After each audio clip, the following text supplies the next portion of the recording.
Hello, my name is Kiriath, and today we are going to take a look at the Deathwatch Stratagems.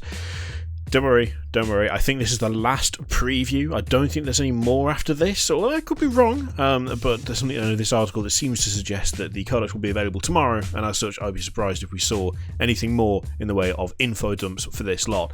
And I think I seem to remember Harlequins are on the way, either next or really close to. So if you're sick of Power Armor, if you're sick of Space Marines, sick of Primaris, all of that shit, there'll hopefully be some delightful Xenos action after this. So stick it out. But yeah, let's have a look at this stuff and just see what you think. Kind of hoping it's decent because I thought the preview's been alright so far. Okay, so first up, if you have the Warlord trait, Lord of Hidden Knowledge, you can combine the archives of the Deathwatch and the Inquisition. This Warlord uses knowledge itself as a weapon. Once per battle, if your Warlord is on the battlefield, you can reroll a hit roll, wound roll, damage roll, or saving throw. For some reason that almost seemed musical for a second. In addition, if your army is battleforged and your Warlord is on the battlefield, roll a d6. Each time you use a stratagem on a 5+, you gain a command point. Okay, I'll take that. Bit of command point harvesting, provided you roll well anyway. There's also a bit of information there about battalion detachments being decent for Deathwatch because of troops and 4 HQs. Troops are flexible as hell, so that makes sense. Okay, now let's look at the race-specific stuff, the anti-Xenos stratagems, which I quite like the look of these, if I'm honest. So Necrons have overkill. Well, the Necrons don't have overkill. Deathwatch get overkill if they're fighting against Necrons. You know what I mean. 1 command point, and funnily enough, it is a Deathwatch stratagem. I won't bother specifying that again, because of course they are. Sorry. I don't know why. I thought it said for a second, invasive experience. That's not quite the same thing as extensive. So, extensive experience has taught the Deathwatch to keep pouring fire into Necrons even after they fall.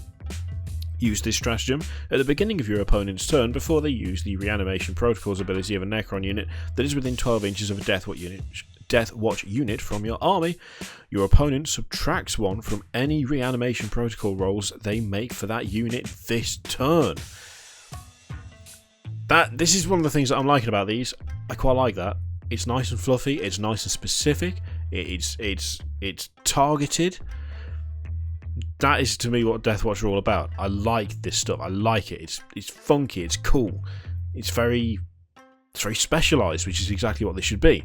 Anyway, let's move on. Orcs stem the green tide, 2 command points. As the Orcs begin their stampeding charge, the Deathwatch hurled Tanglefoot grenades into their midst. Use this stratagem immediately before firing Overwatch with a Deathwatch unit from your army against a charging Orc unit. Your opponent must subtract 1 from their charge distance for each model in the charging unit that was slain by your unit's Overwatch fire. I really like that. Again, it's nice and fluffy, it's nice and specific, it's a nice implementation of tabletop stuff that feels properly kind of almost narrative in a way. Tyranids, Synaptic, Severance. Again, 2 command points. The Deathwatch know better than any the value of eliminating the leader beasts that coordinate Tyranid swarms in battle. Use this stratagem immediately before choosing targets for a Deathwatch unit from your army in your shooting phase. That unit can target Synapse characters this turn, even if they are not the closest enemy unit. Again, I like it. Eldari, Intercepting Volley. Again, 2 command points. Engaging Oracular Ballistic Contra Auguries.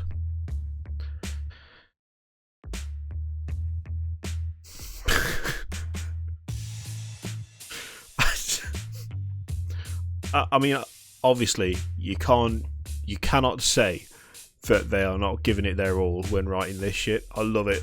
Engaging Oracular Ballistic Contra Auguries. It's the most meaningless thing I think I've ever read. No, since yesterday, actually, from another Deathwatch preview. Jesus Christ. Okay, engaging Oracular ballistic contra auguries, the Deathwatch send up a web of fire that their swift targets hurtle straight into. Use the stratagem immediately after your opponent moves an enemy Eldari unit that can fly in their movement phase. Pick a Deathwatch unit from your army within 12 inches of it. That unit can immediately shoot at the enemy unit as if it was your shooting phase, but you must subtract 1 from all the resulting hit rolls. Again, I like it. Bloody oracular ballistic contra auguries. Shut the fuck, Jesus Christ. Okay, Tau, Targeting Scramblers. 1 command point for this one. With a shrill binaric screech, these arcane devices exercise Tau targeting data in a heartbeat.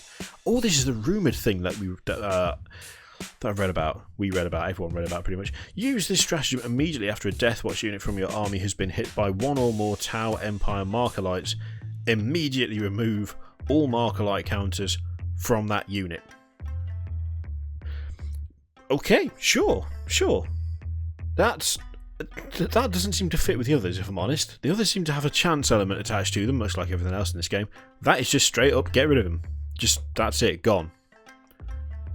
I'd say that's not bad, to be honest. And of course, there are the Doctrines as well, which we've already covered, all 2 command points, and it's wound rolls for the various battlefield roles. I'm liking all of this stuff, I have to admit. I think the actual flavour of the Deathwatch, the way the army works, the kind of very specialised nature of them, the way that they kind of operate as opposed to other Space Marine armies especially, I think it's coming through. I think it's coming through really nicely in these previews, and therefore the codex as well, hopefully. I would have liked to see more in the way of stuff for just the normal Marines. You know, the Deathwatch veterans and the non-Primaris kill teams, whether they're not getting any sort of preview stuff so far. I mean, there may be another preview tomorrow, but to be honest, I'm doubtful of that, because they do say you'll be able to take advantage of these stratagems very soon as the codex goes on pre-order tomorrow. That kind of suggests that we're not going to see another one of these, which I think would be a shame, because I would like to see a bit on the veterans and just the standard Space Marine things. But you know, even if we don't, I think the previews have been pretty good. I think they've sold the Deathwatch pretty well. I was a little bit concerned about the integration of Primaris into the Deathwatch, but that's been done in such a way that I'm actually kind of... When I say leaning towards grabbing some, my Custodes project kind of fell through the floor, but largely because they're sort of being converted into Empress children instead. I'll make something about that soon, don't worry. And so I've been kind of thinking I'd like something to go with the Imperial Guard, the long-running Imperial Guard thing that's going on. And given the Van Saar models are now out, that can get off the ground properly. I've already got a Baneblade, because my army composition is terrible, because it's going to be a super heavy detachment and the fewest other troops I can possibly get my hands on. So, you know, you've got to do what you've got to do. What I've got to do is have 3 Baneblade variants, because they're fucking quality. But I really like the idea of having an allied Deathwatch force. Not that I'll ever be able to play in a game that uses that many points, but it sold me on this. I would like to see more in the way of just the normal Deathwatch veterans. I'd like to see them covered a bit more. I'm disappointed to see so far, there's nothing's been done to suggest otherwise, the kind of separation of Primaris and standard Space Marine units, because mixed squads would have been really nice. Obviously, that is just down to a limitation that Games Workshop has implemented. It makes no actual sense in terms of the strategy of the Deathwatch at all.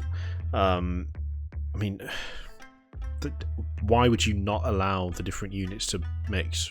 Yes, Primaris are specialised in one particular weapon, we know that, but that doesn't mean they can't work with other Space Marine units.